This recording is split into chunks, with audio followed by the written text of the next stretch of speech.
e me farão um santuário para que eu possa habitar no meio deles. Segundo tudo o que eu te mostrar, para modelo do tabernáculo e para modelo de todos os seus móveis, assim mesmo fareis. Amém? Põe a mão sobre a Bíblia e diga: Pai, me ensina a tua palavra, através do Espírito Santo, me revela, em nome de Jesus. Diga amém. Pode sentar. Deixa eu explicar para vocês então o que está se passando aqui nesses 2 versículozinhos. Deus manda trazer ofertas, diga: Deus manda trazer ofertas para o tabernáculo, para a construção de um tabernáculo. E aí, se você ler do versículo 1 até o versículo 7, ele vai dizer que tipo de ofertas ele queria que trouxesse. E no versículo 8 e 9, ele então dá a ordem que se faça um tabernáculo. Mas por que ele dá a ordem para fazer um tabernáculo? Volte aí para o capítulo 24, no versículo 12, diz assim, ó: Então disse o Senhor a Moisés: Sobe a mim ao monte e fica lá, dar-te-ei tábuas de pedra e a lei e os mandamentos que escrevi para os ensinares. Levantou-se Moisés com Josué, seu servidor, e subindo Moisés ao monte de Deus, disse aos anciãos: Esperai-nos aqui até que eu volte a vós outros. Eis que Arão e Ur ficam convosco. Quem tiver alguma questão, se chegará a eles. Tendo Moisés subido, uma nuvem cobriu o monte, e a glória do Senhor pousou sobre o monte Sinai. E a nuvem o cobriu por 6 dias. Ao 7º dia, no meio da nuvem, chamou o Senhor a Moisés. O aspecto da glória do Senhor era como um fogo consumidor no cimo do monte, aos olhos dos filhos de Israel. E Moisés, entrando pelo meio da nuvem, subiu ao monte, e lá permaneceu 40 dias e 40 noites. Então, o povo não estava tendo acesso a Deus. Quem é que ia até Deus? Não era Moisés? Moisés subia até o monte, e lá Deus falava com Moisés para falar com o povo. Mas em nenhum momento, irmãos, esse era o projeto de Deus. O projeto da criação, quando Deus criou Adão e Eva, o que foi que ele fez? Quem lembra? A Bíblia diz que ele passeava com Adão e com Eva. Amém? Toda tarde, Adão e Eva caminhavam com Deus, lado a lado. Mas quando o homem pecou, e aí o profeta Isaías fala no capítulo 59, que o pecado faz separação entre Deus e os homens. Então, quando os homens pecaram, Adão e Eva, o primeiro pecado, né, o pecado adâmico, a consequência do pecado foi a ruptura, foi a separação. A Bíblia diz: porque todos pecaram. Depois que Adão e Eva pecaram, o pecado veio para todo mundo. O mundo inteiro peca. E por causa disso, a Bíblia diz: porque todos pecaram e destituídos estão da glória de Deus. Então o homem já não andava mais com Deus há muito tempo. Mas isso não por vontade de Deus, mas porque o homem pecou. E continuou pecando. E a coisa era tão grave que quando aconteceu o dilúvio, a Bíblia diz que a maldade do pensamento dos homens só aumentava. Cada dia mais os homens faziam coisas mais atrozes. Imagine você quem aqui é evangélico há 20 anos? Levanta a mão. Tem alguém há 20 anos? Tem, né?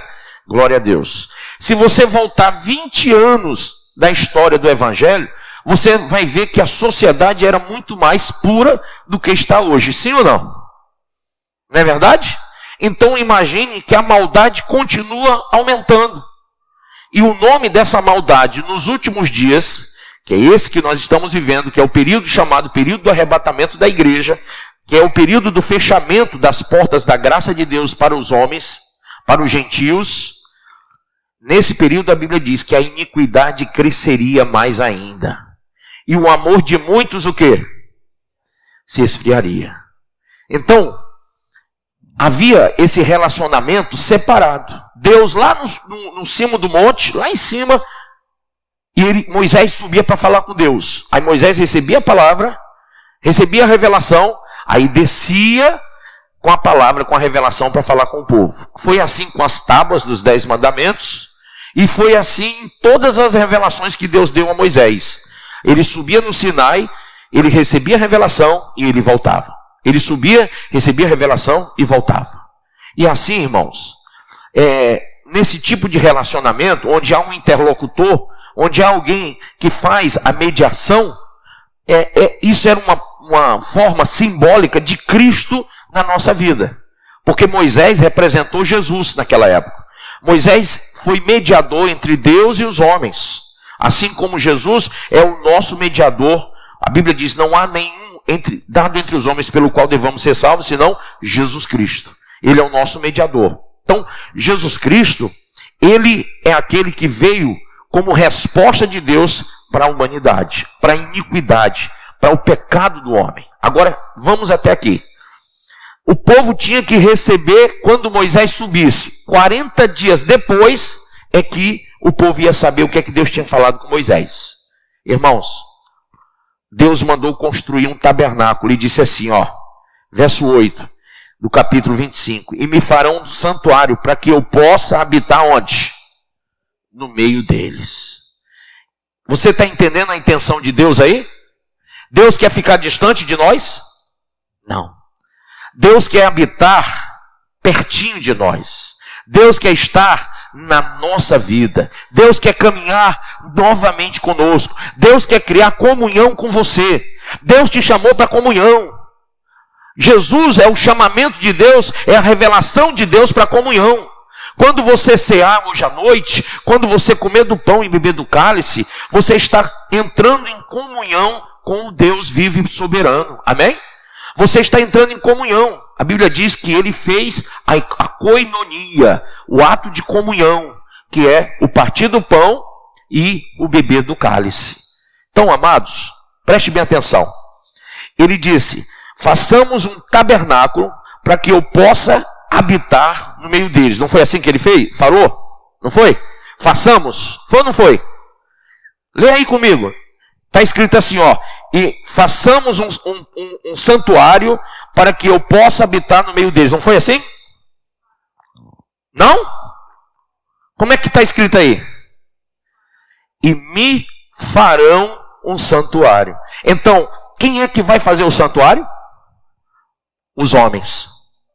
Nós tínhamos naquela época que fazer um santuário para Deus. Para que ele pudesse habitar no meio dos homens, tinha que ser feito um santuário. O que é um santuário? Santuário é um lugar santo. É um lugar onde o pecado não existe. É um lugar reservado. É um lugar que a gente consagra para um ato de santidade. Sim ou não? Agora preste bem atenção. Ele disse aos homens que fizessem um santuário para que ele pudesse habitar com os homens. A Bíblia diz que o Espírito Santo não habita em vasos impuros.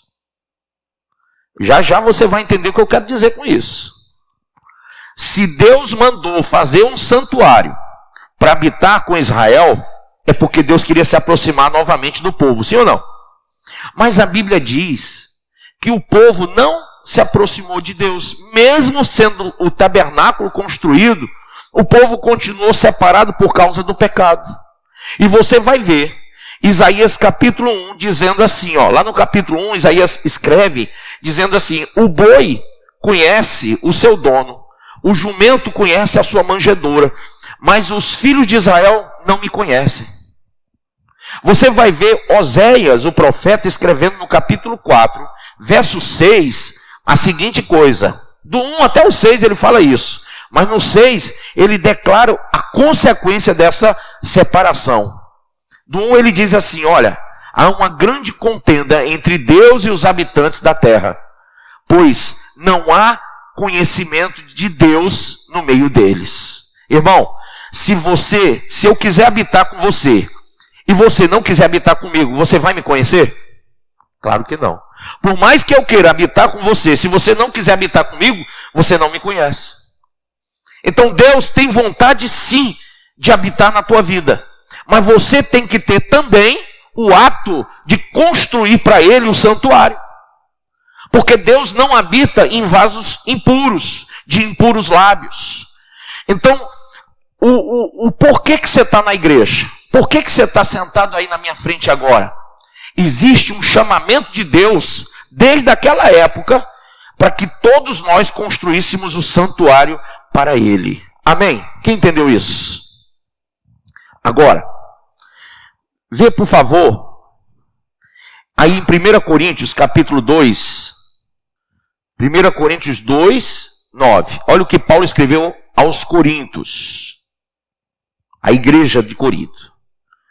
Mas como está escrito, as coisas que o olho não viu, e o ouvido não ouviu, e não subiram ao coração do homem, são as que Deus preparou para os que o amam.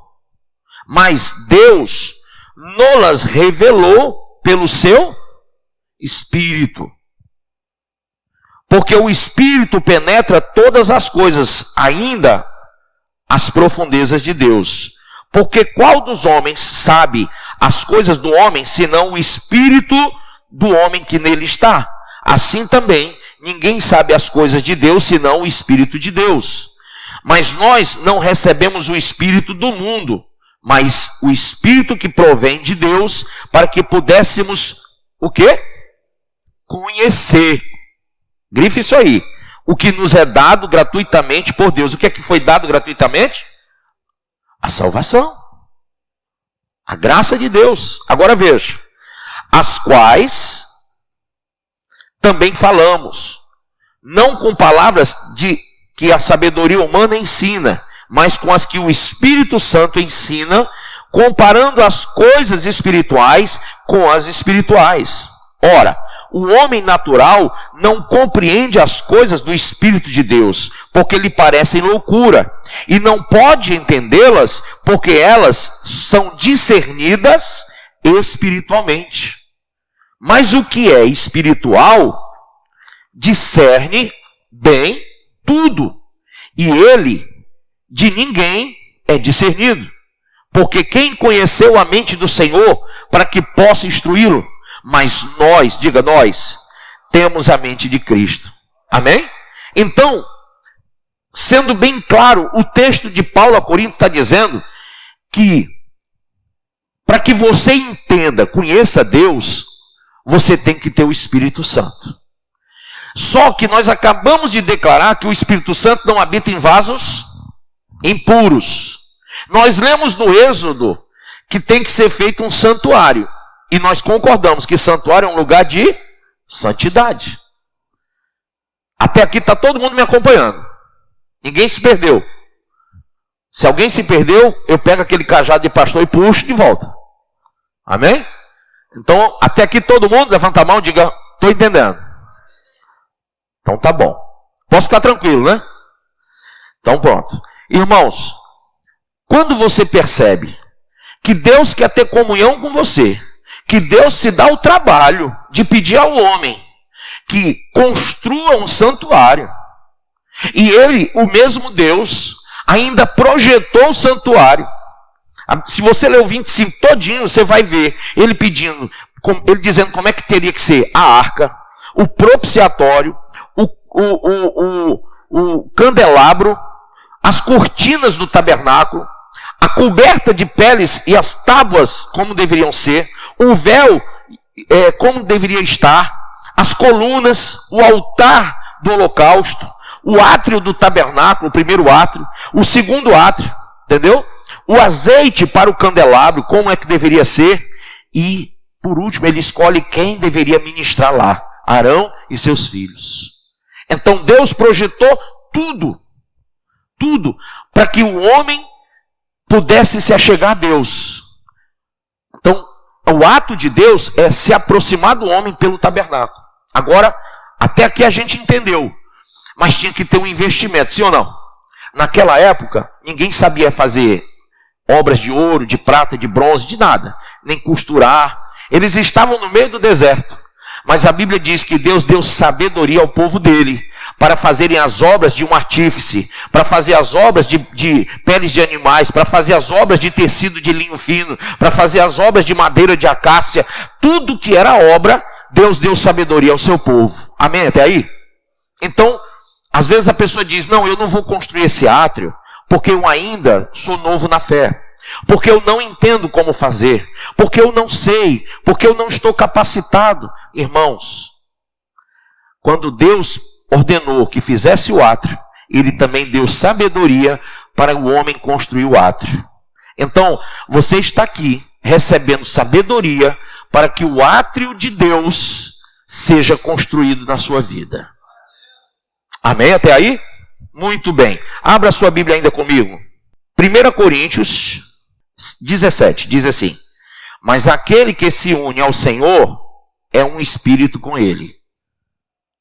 É uma grande verdade que você tem que saber para construir o seu santuário. Quem se une com Deus, como é que a gente se une com Deus? Por meio de Jesus Cristo. Quando você entrega a sua vida a Jesus, você se une com Deus, não se une? Ele não é o caminho, a verdade e a vida? Então, com Jesus, você se une com Deus. Mas quem se une com Deus, torna-se um só espírito com Ele. Se eu tenho o mesmo espírito da minha mulher, tudo que eu penso, ela pensa. Tudo que eu sei, ela sabe. Tudo que eu faço, ela faz. Toda capacitação que eu tenho, ela tem. Os dons que eu tenho, ela tem. Porque é o mesmo espírito. Você imagina, quando nós casamos, a Bíblia diz, agora já não serão mais dois, mas uma só carne. Ontem eu fiz um casamento e citei esse texto. Uma só carne. Então, quando se torna... Qual é o projeto de Deus para a família? É que quando eu me caso, eu e a minha mulher vivamos no mesmo espírito. E qual é o espírito que tem que ter entre eu e ela? O Espírito Santo. Um só espírito. Uma só fé. Um só Senhor. Um só Salvador. Amém? Uma só igreja, para não ficar um lá e outro cá, né? Tudo. Unidade. União. A união faz o quê? A força. Muito bem. Então ele diz assim no 17: mas aquele que se une ao Senhor é um espírito com Ele. Fugir da impureza. Por quê? Se você se uniu através de Jesus Cristo a Deus, como que você pode praticar a impureza e ter um santuário para Deus? Como que você pode ser um espírito com Deus se Deus não é impuro? Se Deus não peca, se Deus é santo? Então, se eu recebi Jesus Cristo verdadeiramente como meu Senhor e meu Salvador, e eu sou um só espírito com Deus, eu já não vivo mais na prática da impureza. Eu não pratico mais a impureza. Por quê? Porque uma vez que eu me uni ao Senhor e sou um espírito com Ele, eu passo, o meu corpo físico e o meu corpo espiritual passam a ser o templo e a morada dele. Amém ou não amém? Não é um só espírito? Então ele vem habitar em mim. Leia comigo. Fugir da impureza. Qualquer outro pecado que uma pessoa cometer é fora do corpo. Mas aquele que pratica a imoralidade peca contra o próprio corpo. Gente, qual é o pecado que mais é praticado hoje na imoralidade? Não é? Tá demais, não tá? Veja aí. 19. Acaso não sabeis que o vosso corpo é... Olha que coisa aí, ó. Olha que verdade. Grife isso aí. Acaso não sabeis que o vosso corpo é santuário do Espírito Santo?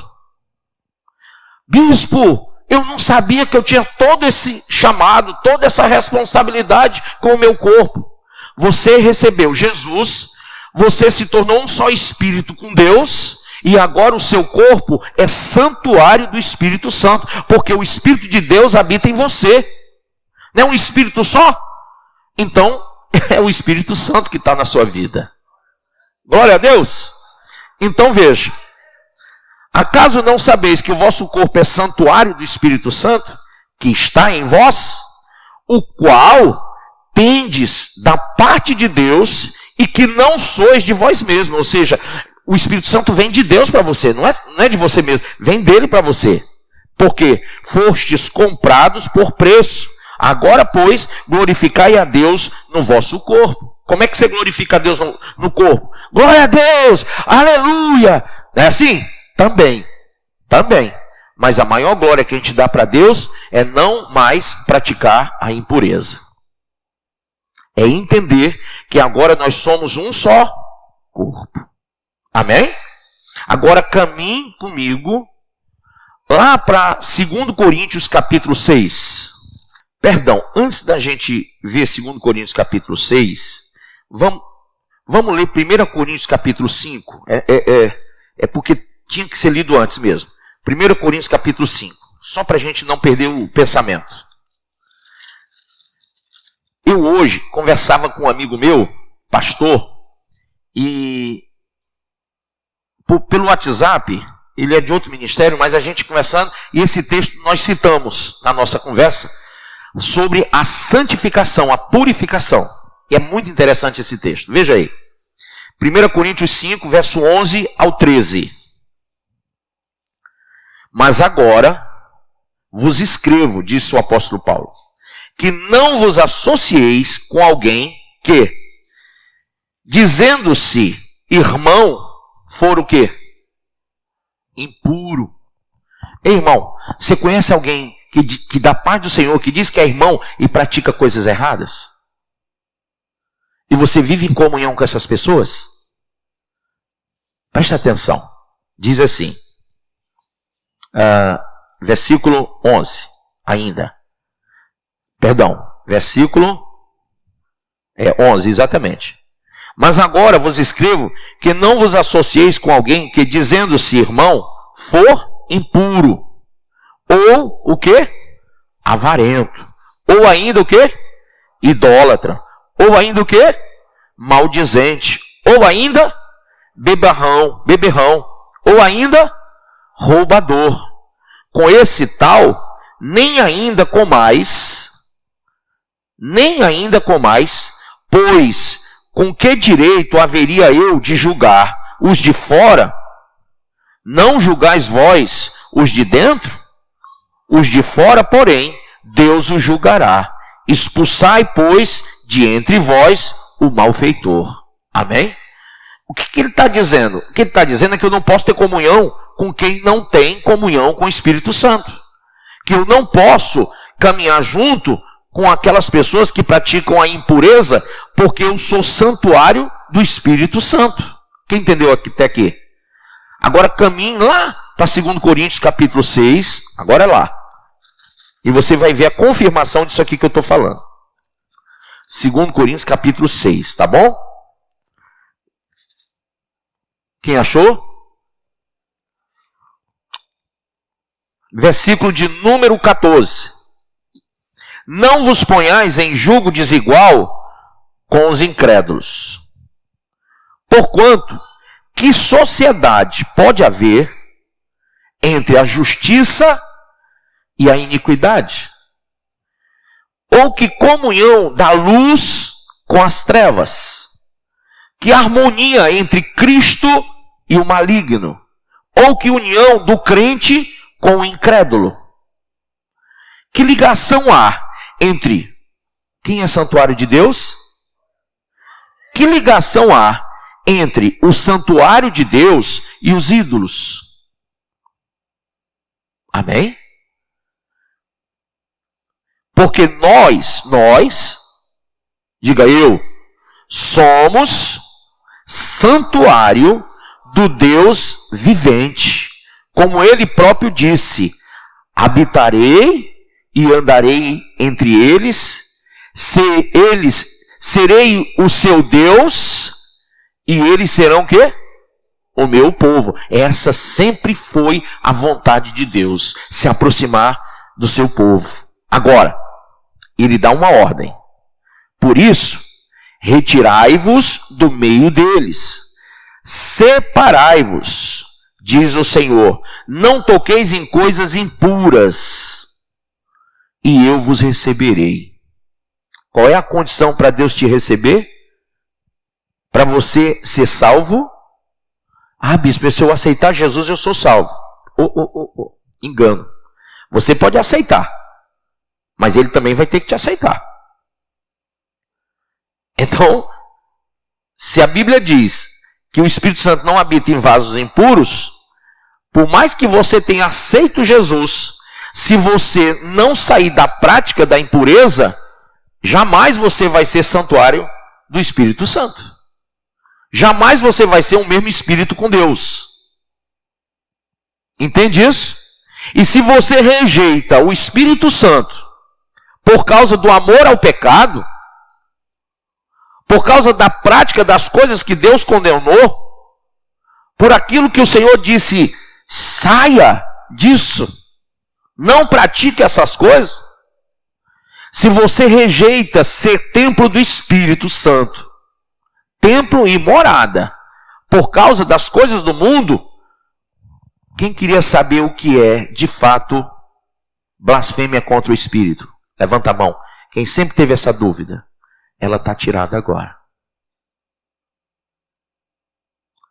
Você está blasfemando contra o Espírito de Deus, porque você está dizendo para ele, eu não vou ser o teu templo, eu não vou ser a tua morada, porque eu prefiro o mundo, o pecado, a iniquidade. Eu não quero me associar à luz, eu me associo à luz e às trevas, ao fiel e ao infiel, a Deus e ao diabo. Eu estou ligado com as coisas na bipolaridade. Eu tanto pego de um lado como pego do outro. Deus nunca vai habitar com esse tipo de gente. Olha que ele mandou, separai-vos, versículo 17, por isso retirai-vos do meio deles, separai-vos, diz o Senhor, não toqueis em coisas impuras e eu vos receberei. Quem quer ser recebido? Você tem que receber. Ele quer. Você quer? Ele quer. Ele mandou construir o santuário. Jesus, e eu vou chegar agora nessa parte muito maravilhosa. Lá no Antigo Testamento, a turma teve que dar ouro, prata, bronze, tudo, não foi? Só que a Bíblia fala que Deus, coloca o texto aí para mim, não habita em templos feitos por mãos humanas. Aí vem aquela coisa, mas bispo, então eu estou aqui nesse lugar que é feito pela mão de um pedreiro, de um servente, de um engenheiro, sim. Esse não é o lugar que Deus habita, porque o santuário de Deus somos nós. A igreja não é o prédio, a igreja somos nós. Esse é o lugar que nós reservamos como Assembleia dos Santos. É o ajuntamento da congregação. O nome congregar quer dizer ajuntar. Esse é o lugar que nós temos que ir para ajuntar e aprender de Deus, que é manso e humilde. E aprender do Senhor e conhecer a Deus. Então, a gente chama esse lugar de igreja e de templo. Tem uns irmãos que chamam de templo maior, outro de templo não sei de quê, templo de Salomão, templo de... Irmão, o templo e morada do Espírito sois vós. Mas você precisa estar na Assembleia dos Santos. Você precisa estar aqui para aprender o que você não sabe. E cultuar em assembleia, cultuar ao Deus vivente. O seu culto não começa quando você entra pela porta. O seu culto começa quando você abre os seus olhos pela manhã. Porque o culto a Deus é 24 horas. Nós cultuamos com a nossa existência, agradando a Deus, renovando a nossa mente, como Paulo disse em Romanos 12, e fazendo com aquilo que é perfeito e agradável aos olhos do Senhor. Tá? Fazendo um culto racional da nossa vida. Então, tudo que está errado na minha vida, eu rasgo, eu tiro da minha vida e faço um culto racional. Eu entendo o que agrada e o que desagrada a Deus. Então, aquilo que desagrada eu não quero mais. Eu me separo das coisas impuras e eu vou praticar aquilo que Deus se agrada. Amém? Então, o culto começa aí. Quando você entra por aquela porta, você se reúne em assembleia solene. Você está em assembleia para fazer o quê? Para aprender, para ser aquela noiva que se adorna, que se prepara. Porque o povo sem conhecimento, está lá em Oséias capítulo 4, abra aí, versículo 6, ó. Livro do profeta Oséias, capítulo 4, versículo 6, diz assim, Oséias 4, verso 6. O meu povo está sendo destruído, porque lhe falta o conhecimento. Amém? O meu povo está sendo destruído, porque lhe falta o conhecimento. Então, um povo que não tem conhecimento de Deus é destruído.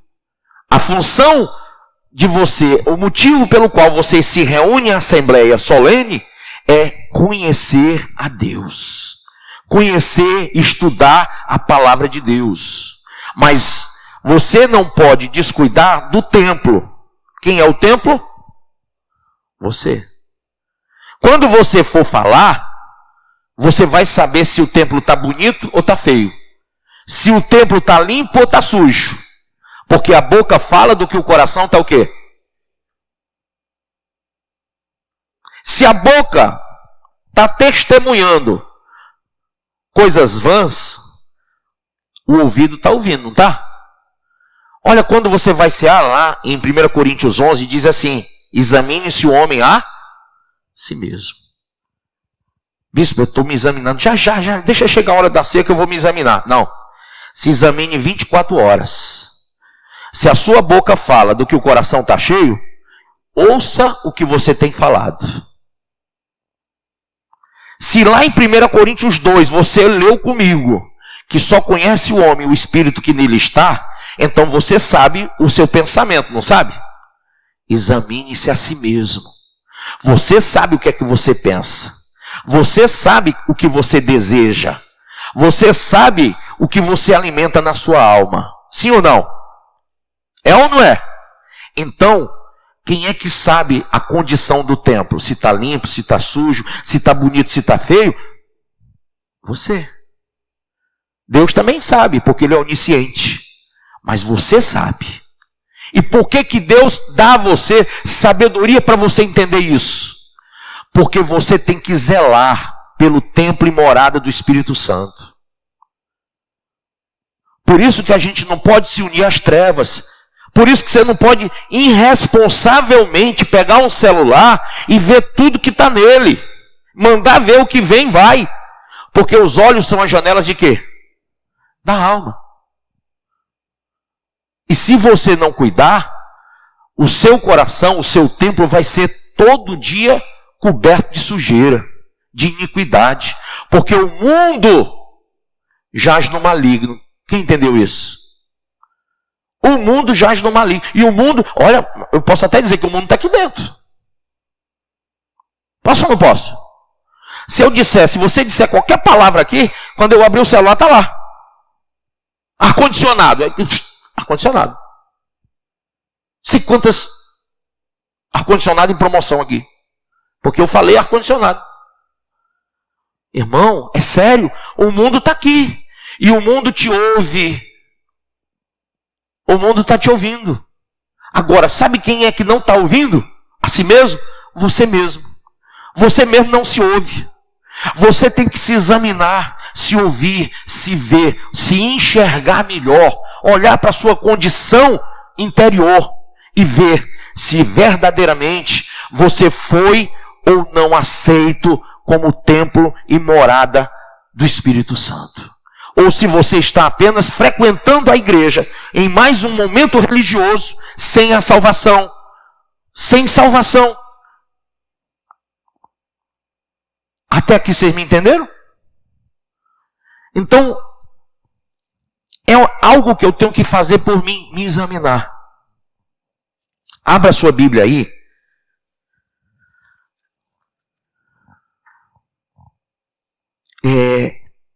Eu não vou nem pedir para você abrir, eu vou só pedir para você anotar, se você puder.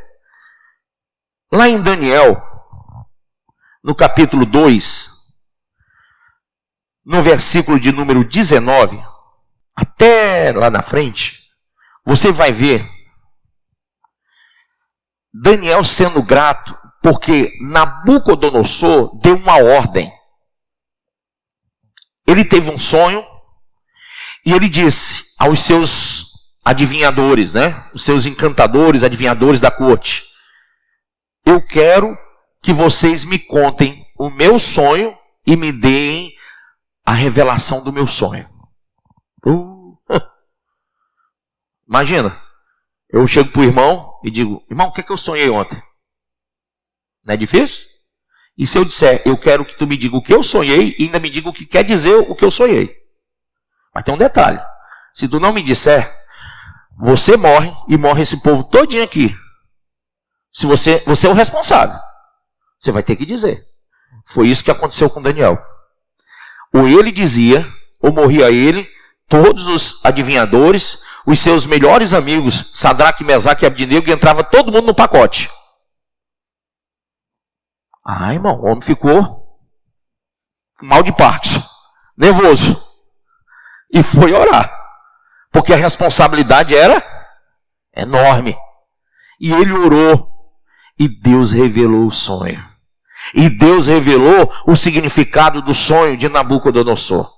E aí Daniel diz no verso 19: então foi revelado o mistério a Daniel numa visão de noite. Então Daniel louvou o Deus do céu. Falou Daniel dizendo: seja bendito o nome de Deus de eternidade a eternidade, porque dele são a sabedoria e a força. E ele muda os tempos e as estações. Ele remove os reis e estabelece os reis. Ele dá sabedoria aos sábios e conhecimento aos entendidos. Ele revela o profundo e o escondido. Conhece o que está em trevas e com ele mora a luz. Ó Deus de meus pais, eu te dou graças e te louvo, porque me deste sabedoria e força, e agora me fizeste saber o que te pedimos, porque nos fizeste saber este assunto do rei. Amém? Ah, irmão, quem é que consegue saber o sonho de alguém e o significado do sonho? Eu vou responder, posso? Só Deus. E quem tem o mesmo Espírito. Quem lembra quando eu falei? Quem se une a Deus tem o mesmo Espírito. Daniel tinha o mesmo Espírito. Então, tudo que Deus sabe, Deus revela para Daniel. Amém? Tudo que Deus não é onisciente, Deus sabia o sonho e a revelação do sonho. Daniel pediu e disse: Senhor, é o mesmo Espírito, me revela. Pá! Chega a revelação. Então, tem como um crente unido ao Espírito Santo ser enganado? Não tem. Porque é o mesmo Espírito. Vamos para outro texto. Gênesis 41, 8. Faraó teve um sonho. Ninguém podia desvendar o sonho de Faraó. Ninguém. Falaram com todo mundo, todos os adivinhos de Faraó, ninguém sabia o sonho. Ninguém sabia o significado do sonho das vacas gordas, das vacas magras, ninguém sabia. Aí, tinha um rapaz que estava preso com José, lá na prisão de Faraó. Tinha um padeiro e um copeiro. O padeiro teve um sonho e o copeiro teve um sonho. E a Bíblia diz que naquela noite, os dois sonharam esses sonhos. E de manhã, atribulados, falaram sobre o sonho a José. E José interpretou o sonho dos dois.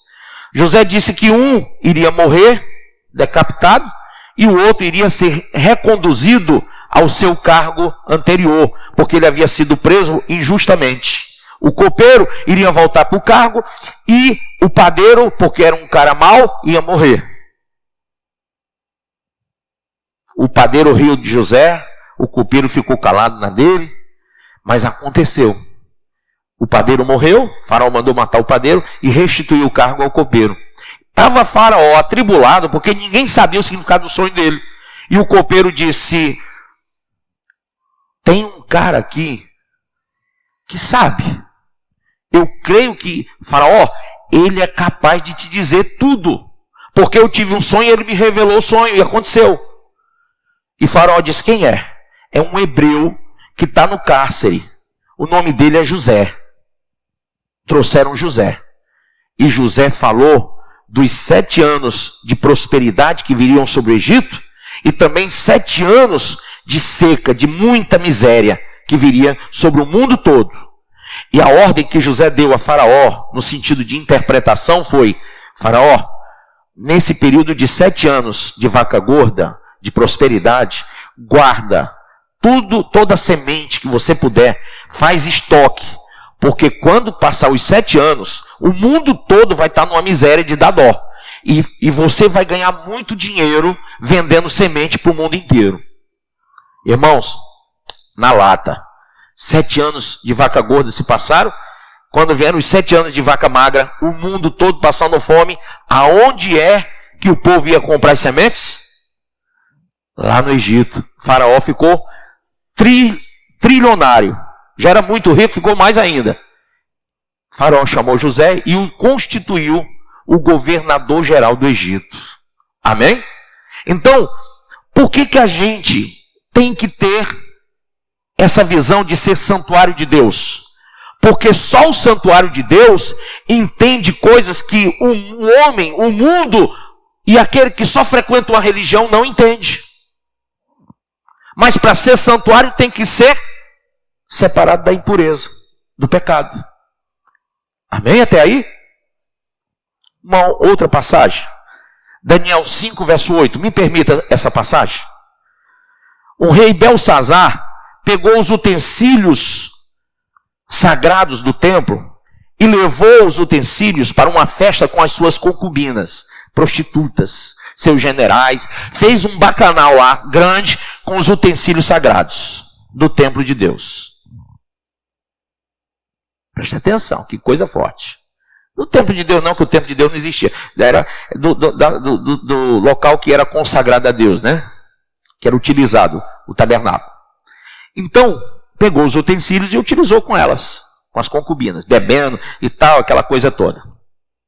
No meio da festa, uma mão aparece na parede e escreve: Mene, Mene, Tekel, Parsim. Todo mundo ficou lendo aquele negócio. Meu Deus, o que quer dizer esse negócio? Aí o rei Belsazar, filho de Nabucodonosor, olhou e disse: alguém sabe o que quer dizer? Quem souber o que essa mão escreveu na minha parede, eu dou a metade do meu reino para ele. Todo mundo ficou, é que nem loteria esportiva, todo mundo atrás de saber. Todo mundo queria saber, mas ninguém conseguia traduzir o que estava escrito por aquela mão na parede. Mene, Mene, Tekel, Parsim. Cascavearam o reino todo, ninguém. Aí, aqui pelo versículo, deixa eu ver se eu encontro aqui o versículo. Pronto, lá no 25 do capítulo 5, diz assim: Este, pois, disse Daniel, é o escrito que se escreveu. Quem foi que foi achado preparado para entender o que estava escrito? O homem que tinha o Espírito de Deus. O homem que era tabernáculo na terra. O homem que era habitado pelo Espírito Santo. O homem que tinha união espiritual com Deus. Esse poderia discernir todas as coisas. Chamaram Daniel, que adivinhou o sonho e o significado do sonho, né? Teve a revelação. Agora chamou o filho de Nabucodonosor, chama para ele dizer o que está escrito. E ele diz assim: Este, pois, é o escrito que se escreveu: Mene, Mene, Tekel, Parsim. Esta é a interpretação daquilo. Mene, contou Deus o teu reino e o acabou. Tekel, pesado fostes na balança e foste achado em falta. Pérez, dividido foi o teu reino e dado aos medos e aos persas. E esse é o significado daquilo que estava escrito. Daniel foi o único homem que pôde traduzir o que estava escrito. Irmão, somente quem tem o Espírito de Deus entende o que está escrito aqui. Aqui não está escrito em hebraico, não, já está traduzido para o português. Não está escrito em aramaico, nem em grego. Mas quantas vezes você leu e não entendeu o texto sagrado? Porque para você entender, você tem que ter unidade com o Espírito Santo. Amém? E somente quem entende é salvo. Somente quem entende consegue se tornar aquilo que é para ser templo e morada do Espírito Santo. Se você não entende, você vai viver na dúvida, na incerteza, você vai viver na ingratidão, sem reconhecer o que Jesus fez na cruz. Se você não entende, você vai ter uma vida dissoluta, medíocre, apenas religião. Mas quando você entende, você se lança aos pés de Jesus. Amém? Até aqui vocês estão entendendo? Então, quando o nosso coração ele se resolve com Deus, nós passamos a entender coisas espirituais. E eu queria muito que você hoje pensasse dentro de você mesmo. Será que você tem tido entendimento, conhecimento para não ser destruído? Será que o teu corpo se tornou santuário do Deus vivente? Será que você é realmente um templo e morada do Espírito Santo? Se é, tudo que Deus sabe, Ele revela para você. A Bíblia, ela é o alimento espiritual da gente. Então, deixa eu pegar aqui uma de nutricionista, tá? Quem está fazendo nutrição é minha mulher, não sou eu. Mas deixa eu falar um pouco como nutricionista. Quando você bebe a água, você está ingerindo. Mas quando você come alguma coisa, você vai digerir. A ingestão da água faz com que a tua sede seja aplacada. Quando você vai digerir o alimento, o pão, ou seja lá o que for que você foi comer, ele vai se distribuir como força, como produção de energia para o teu corpo. Então, nós, quando não temos o Espírito Santo, a gente bebe da água e a sede não passa. Quando a gente não tem o Espírito Santo, a gente come do pão da vida e a fome continua. Porque se você beber água e não fizer uma boa ingestão, e comer o pão e não tiver uma boa digestão, você não vai sentir os resultados.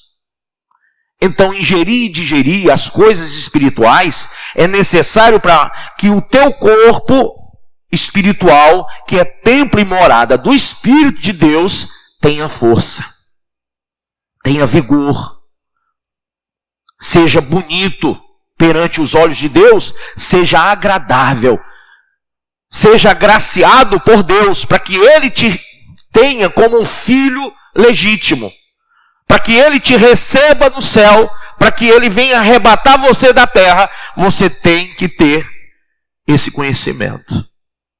Então muita gente ouve e não põe em prática o que ouve, porque o alimento não lhe serve. Quantos cultos, quantas mensagens vão ser necessárias para que você se firme na palavra de Deus? Ah, bispo, eu não sei, talvez eu já seja o 1000º culto que eu vou e não faz resultado na minha vida. Claro, porque você veio assistir um culto e você precisa vir prestar um culto. Há uma grande diferença quando você presta um culto a Deus. Quando você rasga o véu, aquilo que te separa de Deus, e você se lança em lágrimas, em choro, em pranto, de arrependimento perante o Senhor e diz: meu Senhor, meu Salvador, Eu quero ser, Senhor amado, como um vaso nas mãos do oleiro. Amém? E Jeremias 18 diz que ele pegou o vaso, o quebrou e fez conforme a sua vontade. Assim é que o oleiro faz. Se você quer ser templo dele, lembre-se, o tabernáculo foi feito do jeito de Deus, do jeito que Deus mandou, com o material que Deus queria que fosse colocado lá. Quando você se torna templo, você tem que seguir a orientação do Espírito de Deus. Amém? Às vezes você diz assim, puxa, eu não queria muito ser crente não, porque se eu for crente, se eu for cristão, eu vou ter que deixar as festas, né? Eu vou ter que deixar de beber, de fumar, eu vou ter que deixar aquelas roupas muito decotadas, aquelas roupas muito, né, imorais. Eu vou ter que deixar, meu Deus, tanta coisa que eu vou ter que deixar. Não dá. Não dá, porque se Deus quiser, Ele me recebe do jeito que eu sou. Ele me aceita do jeito que eu sou. Se Ele me ama, Ele vai me receber desse jeito aqui. Lê do engano. Me engana que eu gosto. Você acha mesmo que Deus vai te receber do jeito que você quer que Ele te receba? Nem você recebeu o seu marido desse jeito, nem a sua esposa. Você não aceita nem um filho ter um comportamento outro. Você tem critérios. Você assume autoridade quando as coisas dão errado. Você não aceita que as coisas andem diferente daquilo que você acredita. Você defende causas. Sim ou não? Todos nós temos limites, temos pontos que nós não abrimos mão. Se nós temos esse conceito pessoal, imagine Deus. Só que a grande questão, irmãos, é que Deus é soberano. Deus é Deus. Você sem Deus é uma alma penada. Deus sem você continuará sendo Deus. Então você precisa quebrar o coco. Quem sabe o que quer dizer quebrar o coco? Aqui no Ceará, quebrar o coco, né? Quer dizer o quê? O orgulho. Né? Tem gente que diz quebrar o quengo, né? Que é aquela parte do coco, né? Irmão, tem que quebrar o orgulho. Humilhai-vos diante da potente mão de Deus. Se humilhe diante do Senhor e Ele te receberá. Não diga para Deus, Senhor, se quiser desse jeito, porque Ele vai dizer, eu não quero. Ele não quer. Ele não quer você do jeito que você quer. Ele quer você do jeito que Ele quer. Sabe, eu poderia ter um cabelo desse tamanho aqui, assim, ó. Acredite se quiser. Mas seria horrível. E eu resolvi assumir um padrão de homem. Eu poderia ter um comportamento outro, mas eu resolvi assumir um padrão daquilo que, como Deus me criou, como Ele me formou. E assim, é que quando eu era jovem de 13, 14 anos, enquanto a turma estava botando brinco, naquela época começaram a botar brinco, papai chegou para mim e disse, botou brinco, cai fora de casa. Eu disse, não pai, que brinco? Não quero saber de brinco, coisa não é de Deus não. A gente se converteu com 5 anos, ninguém queria saber nada disso. Sabe como é que a gente se vestia? Eu ia para o Shopping Guatemi, que era divertimento do garoto daquela época. Sapatinho social, calça social, cinto social, camisa social, tudo bacaninha. Eu mesmo me arrumava. Parecia que eu estava indo para o culto, sabe? Mas eu me sentia lindão no meio daquele povo que se vestia todo maluco. E eu dizia para mim mesmo, esse é o padrão que Deus quer. Então eu assumi algo para agradar a Deus. Para mim, ó, se as meninas iam me querer, se não iam, eu estava nem aí, ó. Eu comendo meu sanduíche no Iguatemi, estava legal. Entendeu? E eu não estava nem aí. Porque eu aprendi de pequeno que o que importa é agradar a Deus. Paulo disse, eu prego para agradar o Senhor. Se eu agradar vocês, eu desagrado a Deus. É melhor desagradar vocês do que a Deus. Então eu aprendi a isso. Eu não mudei por causa de ninguém. Eu mudei por causa de Deus. E vale a pena. Vale a pena, irmão. Não procure uma igreja que tenha liberdade de fazer o que quer. Procure uma igreja que te coloque nos trilhos de Deus. Na sã doutrina. Tem gente que vive assim, pulando de igreja em igreja, de galho em galho, para achar uma igreja que diga, eu vou achar uma que me aceite do jeito que eu sou. Quando você achar, você entrou no inferno. Pá! É o diabo que está pregando lá. Pode ter certeza, é o cão comendo mariola ainda. Pode se vestir de pastor, mas é o cão que está enganando você. Porque onde Deus habita tem que ser um santuário. Fique de pé.